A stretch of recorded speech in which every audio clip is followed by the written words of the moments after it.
Hey guys, welcome back to the channel, The White Truck Adventures. Like and subscribe, be much appreciated.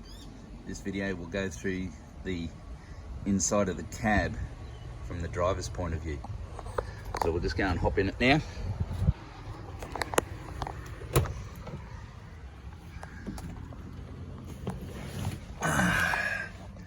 Alright, so this is where you sit if you're driving this rig.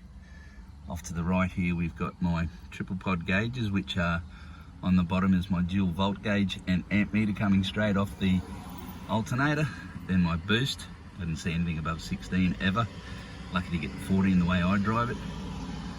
And my EGTs, which haven't so far seen anything over 350, but haven't smashed it up a big hill yet with like a range or anything like that, going out to Genoan Hills yet with a shitload of weight in it, but we'll wait and see. But I'm pretty sure the EGTs are under control thanks to that big intercooler and the good tune that the boys at P4x4 put in this thing.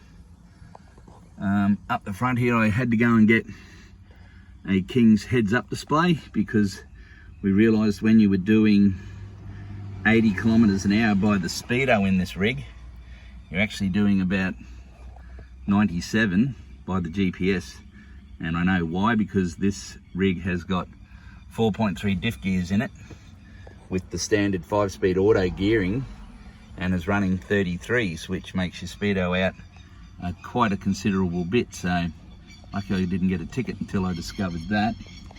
What else is in here? We've got, just down in here, we've got, that's my switch for my intercooler fan. So I really only switch that on when I'm doing, you know, low speed work or being on a highway run and come off and get into 60 zones and put it on just to bring the EGTs down really quick. Like with that fan on, you come off the highway at 100 and stop at a red light from say 100 to 80 to 60, and with that fan on, the thing drops from like 250 down to 150 in the matter of, you know, 5 to 10 seconds. So it's really good. Down in here we've got my locker switches, front and rear. Don't have a rear in at the moment, but all the wiring is there from the switch back to the diff, ready to have another Harrop e-locker put in there. That's my Tekkinger Prodigy 3 brake controller, which is going to get ripped out. It's redundant, it's a waste of space, and it bangs your knees, absolutely annoying. Wouldn't put another one of them in. I'll be putting in there a Tow Pro Elite when I decide to pick up another trailer, which I don't think I'll do for a while. The other thing we got here is my UHF, GME UHF, where my handheld sits. The other thing we got here down on the console is my spotlights on the bull bar, my LED roof bar, and here the bottom one is my lights on the rear of the roof rack for reversing or at camp. I can also switch these lights from the back when I open up the wagon doors, which we'll go to next video.